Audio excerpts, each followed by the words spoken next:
ಎಲ್ಲಾ ಇಲಾಖೆಗಳೊಂದಿಗೆ ಪೊಲೀಸ್ ಇಲಾಖೆ ಮತ್ತೆ ಕಂದಾಯ ಇಲಾಖೆ ಮತ್ತೆ ಸಂಬಂಧಪಟ್ಟಂತಹ ಪಂಚಾಯತ್ ಇರ್ಬೋದು, ಪುರಸಭೆ ಇರ್ಬೋದು, ನಗರಸಭೆ ಇರ್ಬೋದು, ಎಲ್ಲಾ ಹಂತಗಳಲ್ಲಿನೂ ಕೂಡ ಜನರ ಜೊತೆಗೆ, ಸಾರ್ವಜನಿಕರ ಜೊತೆಗೆ, ಸಂಘಟಕರ ಜೊತೆಗೆ ಸುಮಾರು 150ಕ್ಕಿಂತಲೂ ಹೆಚ್ಚು ಶಾಂತಿ ಸಭೆಗಳಾಗಿರ್ಬೋದು ಮತ್ತೆ ಕೋಆರ್ಡಿನೇಷನ್ ಮೀಟಿಂಗ್ ಅನ್ನ ನಾವು ಮಾಡಿದೀವಿ. ಈಗಾಗಲೇ ಸುಮಾರು ಕಳೆದ ಒಂದು 15-20 ದಿನದಿಂದ ಈ ಪ್ರಕ್ರಿಯೆ ನಡೀತಾ ಇದೆ. ಸೊ ದಟ್ ಇವತ್ತು ನಾವು ಜಿಲ್ಲಾ ಮಟ್ಟದಲ್ಲಿ ಇವತ್ತಿನ ದಿನ ಮಾನ್ಯ ಡಿಸಿ ಸಾಹೇಬರ ಅಧ್ಯಕ್ಷತೆಯಲ್ಲಿ ಮತ್ತೆ ಸಿಇಒ ಅವರ ಉಪಸ್ಥಿತಿಯಲ್ಲಿ ಮತ್ತೆ ನಮ್ಮ ಕಾರ್ಪೊರೇಷನ್ ಕಮಿಷನರ್ ಬರ್ತಾರೆ. ಅವರ ಜೊತೆಗೆ ಜಿಲ್ಲಾಡಳಿತದ ಎಸಿ ಅವರಾಗಿರ್ಬೋದು, ತಹಶೀಲ್ದಾರ್ ಅವರಾಗಿರ್ಬೋದು, ಆರೋಗ್ಯ ಇಲಾಖೆ ಆಗಿರ್ಬೋದು, ಕಾರ್ಪೊರೇಷನ್ ಆಗಿರ್ಬೋದು, ಹೆಸ್ಕಾಂ ಆಗಿರ್ಬೋದು, ಸೊ ವಿವಿಧ ಇಲಾಖೆಯ ಅಧಿಕಾರಿಗಳನ್ನು ಕೂಡ ಈ ಮೀಟಿಂಗ್ ಅಲ್ಲಿ ಇದ್ದಾರೆ. ಮಾಧ್ಯಮದವರು ಇದ್ದಾರೆ, ಎಲ್ಲ ಸಮಾಜದ ಬಾಂಧವರು ಇದ್ದಾರೆ, ಸಂಘಟನೆಯವರು ಇದ್ದಾರೆ, ಎಲ್ಲ ಕಮ್ಯುನಿಟಿ ಲೀಡರ್ಸ್ಗಳಿದ್ದಾರೆ, ರಿಲಿಜಿಯಸ್ ಲೀಡರ್ಸ್ಗಳನ್ನು ಇದ್ದಾರೆ. ಸೊ ಹೀಗಾಗಿ ಇವತ್ತಿನ ಶಾಂತಿ ಸಭೆಯ ಉದ್ದೇಶ ಏನು ಅಂತಂದ್ರೆ, ಸೋಫಾರ್ ನಾವೇನೆಲ್ಲ ಪ್ರಿಪೇರ್ ಮಾಡಿದೀವಿ, ಇನ್ನು ಏನೇನ್ ಪ್ರಿಪರೇಷನ್ ಆಗಬೇಕು, ಯಾಕಂದ್ರೆ ನಮ್ಗೆ ಇನ್ನೂ 1 ವಾರಗಳ ಕಾಲ ಟೈಮ್ ಇದೆ.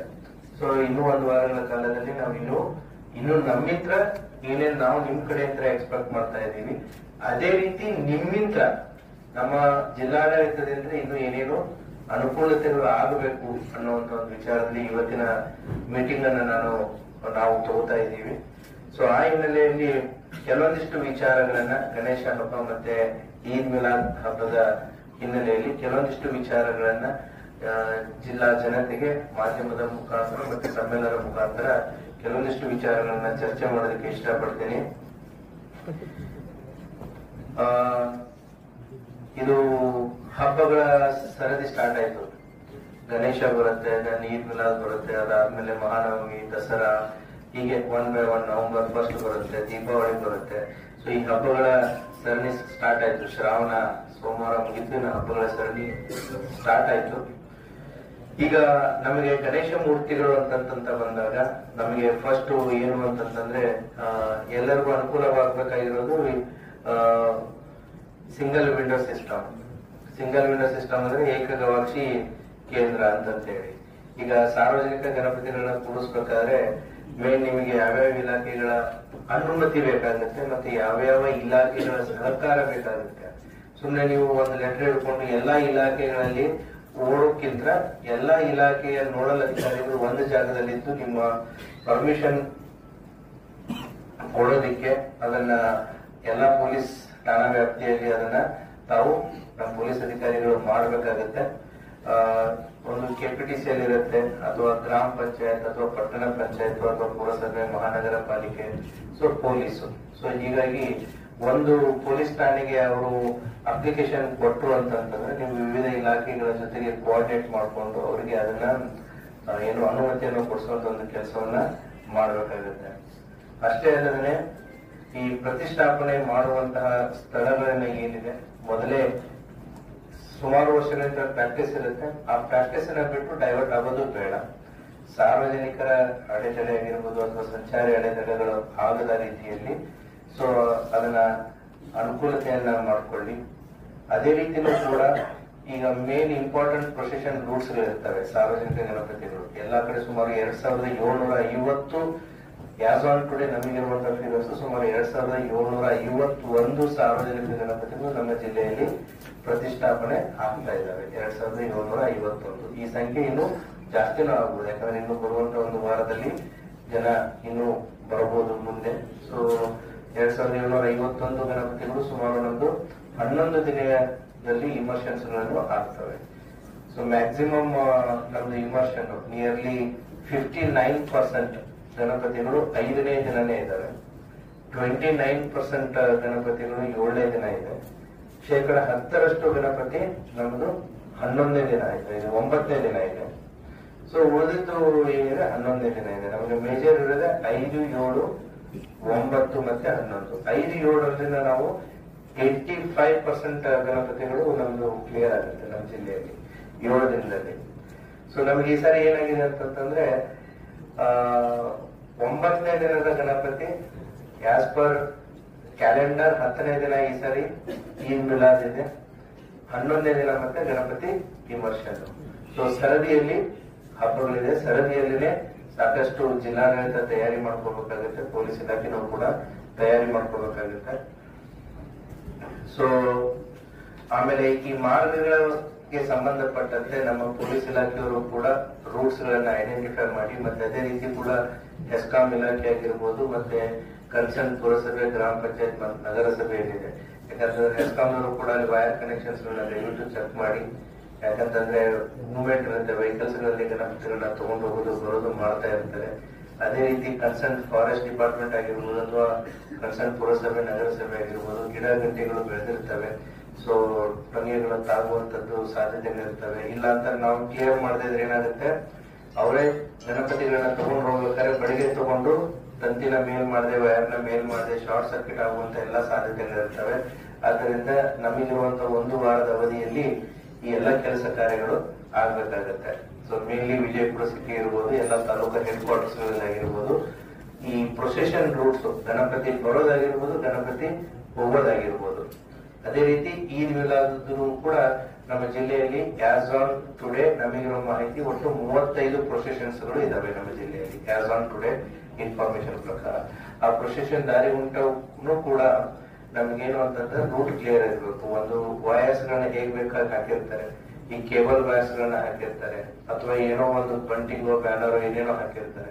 ಸೊ ಈ ಗಣಪತಿಗಳನ್ನ ತರೋ ಸಂದರ್ಭದಲ್ಲಿ, ಕಳಿಸೋ ಸಂದರ್ಭದಲ್ಲಿ ಅವುಗಳು ತಾಗುವಂತ ಎಲ್ಲಾ ಸಾಧ್ಯತೆಗಳಿರ್ತವೆ, ಗಿಡ ಗಂಟೆಗಳು ಬೆಳೆದಿರ್ತವೆ. ಸೊ ಅವುಗಳನ್ನ ಕೂಡ ಕ್ಲಿಯರ್ ಆಗಬೇಕು. ಅದೇ ರೀತಿ ಈಗೇನು ಗಣೇಶ ಮಂಡಳಿಗಳ ನಮ್ಮ ಮೀಟಿಂಗ್ಸ್ ಗಳನ್ನ ಸಾಕಷ್ಟು ಸಾರಿ ನಾವು ತಗೊಂಡಿದೀವಿ ಈಗಾಗಲೇ ಎಲ್ಲಾ ಉಪವಿಭಾಗ ಮಟ್ಟದಲ್ಲಿ, PSI CP ಅವರ ನೇತೃತ್ವದಲ್ಲಿ ಬಿಜಾಪುರದಲ್ಲಿನೂ ಕೂಡ 2 ಗಣಪತಿ ಮಂಡಳಿಗಳಿದ್ದಾವೆ. ಅವರುಗಳ ಜೊತೆಗೂ ಕೂಡ ನಾವು 2-3 ಬಾರಿ ಮೀಟಿಂಗ್ ಮಾಡಿದೀವಿ. ಅದೇ ರೀತಿ ಈದ್ ಮಿಲಾದಿಗೆ ಸಂಬಂಧಪಟ್ಟಂತೆ ಕೂಡ ಕಮ್ಯುನಿಟಿ ಲೀಡರ್ಸ್ ಜೊತೆಗೆ ಮೀಟಿಂಗ್ ಮಾಡಿದೀವಿ. ಸೊ ಈ ಗಣೇಶಗೆ ಸಂಬಂಧಪಟ್ಟಂತೆ ಈಗ ಎಲ್ಲಿ ಗಣೇಶವನ್ನ ನೀವು ಕೂಡಿಸ್ತೀರಾ 24x7 ನಿಮ್ಮ ವ್ಯಾಲಂಟಿಯರ್ಸ್ ಅಲ್ಲಿ ಇರಲೇಬೇಕಾಗುತ್ತೆ. ಯಾಕಂತಂದ್ರೆ ನನ್ನ ಜಿಲ್ಲೆಯ ಫೋರ್ಸ್ ಎಷ್ಟಿದೆ ಗೊತ್ತಾ, 1700 ಟೋಟಲ್ ಫೋರ್ಸ್. ಮ್ಯಾಕ್ಸಿಮಮ್ ನಾನು ಡಿಪ್ಲಾಯ್ ಮಾಡಕ್ಕಾಗೋದು 1150, 1150. ನಮ್ಮ ಗಣಪತಿಗಳು ಎಷ್ಟಿದಾವೆ 2751. ಒಂದೊಂದು ಗಣಪತಿಗೂ ಒಬ್ಬೊಬ್ಬ ಪೊಲೀಸನ್ ಕೊಟ್ಟರು ಕೂಡ ಸಾಲಲ್ಲ. ಹಾಗಾಗಿ ಜನರಲ್ಲಿ ಪೊಲೀಸ್ ಅಂತ ನಾವೇನು ಕರಿತೀವಲ್ಲ, ಜನರ ಸಹಭಾಗಿತ್ವ ಅಂತ ಹೇಳಿ ಇದಕ್ಕೆ ಬೇಕಾಗೋದು.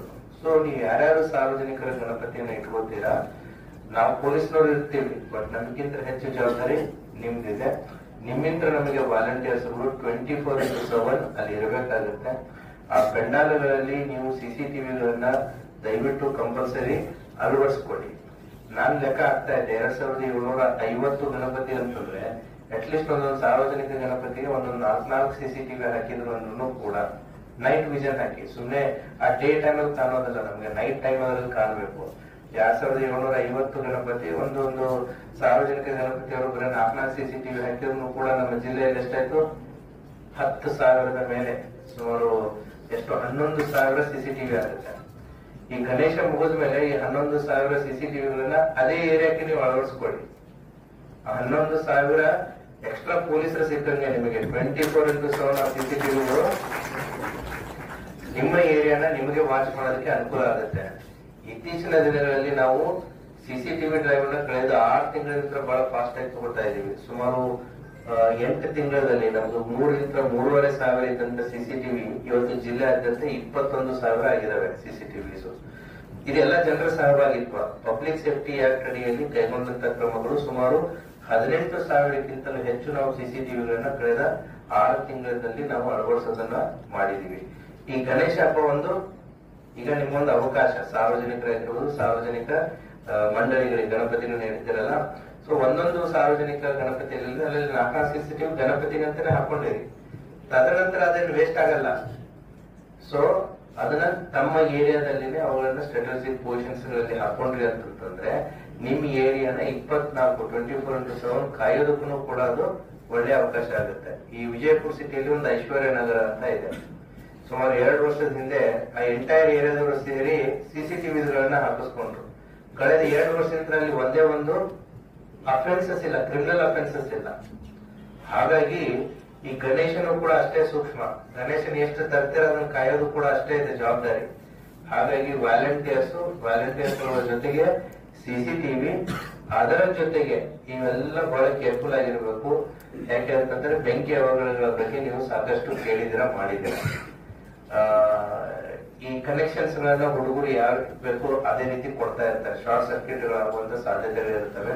ಆದ್ದರಿಂದ ಎಸ್ಕಾಂ ಅಧಿಕಾರಿಗಳನ್ನು ಕೂಡ ನಿಮ್ಮ ತಂಡಗಳನ್ನ ಮಾಡಿಕೊಂಡು, ಸೊ ಅವರೇನು ವೆರಿಫಿಕೇಶನ್ ಮಾಡಕ್ ಹೋಗಲ್ಲ, ಚೆಕ್ ಮಾಡಕ್ ಹೋಗಲ್ಲ, but at least you can send your experts. ಆ ಸಾರ್ವಜನಿಕ ಗಣಪತಿಗಳನ್ನ ಎಲ್ಲಿ ಹಾಕಿದ್ದಾರೆ, ಯು ಪ್ಲೀಸ್ ಚೆಕ್ ಇಟ್. ಯಾಕಂತಂದ್ರೆ ಯಾರೋ ವಿದ್ಯುತ್ ಅವಘಡದಿಂದ ಹಾನಿ ಆಗೋದಾಗ್ಲಿ ಅಥವಾ ಶಾರ್ಟ್ ಸರ್ಕ್ಯೂಟ್ ಆಗೋದಾಗ್ಲಿ ಅದು ಆಗಬಾರ್ದು. ಸೊ ಅದರಿಂದ ಅದೊಂದು ನಾನು ಎಸ್ಕಾಂದವ್ರಿಗೆ ಕೇಳ್ಕೊತೀನಿ. ಆಮೇಲೆ ಅಲ್ಲಿ ಫೈರ್ ಎಕ್ಸ್ಟಿಂಗ್ವಿಷರ್ ಇಡಕ್ಕಾಗಲ್ಲಪ್ಪ. ಫೈರ್ ಎಕ್ಸ್ಟಿಂಗ್ವಿಷರ್ ಎಲ್ಲ ಕಡೆನೂ ಸಿಗಲ್ಲ. ಬಕೆಟ್ ಅಲ್ಲಿ ನೀರ್ ಇಡಬಹುದು, ಉಸುಕ್ ಇಡಬಹುದು, ಹೌದಾ? ಸೊ ದೇಶಿ ಮೆಥಡ್ ಇದಾವೆ, ಅವನಾದ್ರೂ ಇಡಿ. ಸೊ ದಟ್ ಅಂತ ಸಂದರ್ಭಗಳಲ್ಲಿ ಅದು ಕೂಡ ನಿಮಗೆ ಯೂಸ್ ಆಗುತ್ತೆ. ನೆಕ್ಸ್ಟ್ ಸಂದರ್ಭ ಸನ್ನಿವೇಶಗಳನ್ನ ನೋಡಿಕೊಂಡು ಪೊಲೀಸ್ ಇಲಾಖೆ ಸಲಹೆ ಸೂಚನೆಗಳನ್ನ ಕೊಡ್ತಾ ಇರುತ್ತೆ. ದಯವಿಟ್ಟು ಪೊಲೀಸ್ ಇಲಾಖೆ ಯಾವ ರೀತಿ ಹೇಳುತ್ತೆ ಆ ಸಂದರ್ಭದಲ್ಲಿ ದಯವಿಟ್ಟು ಆ ರೀತಿ ನಡ್ಕೊಳ್ಳಿ.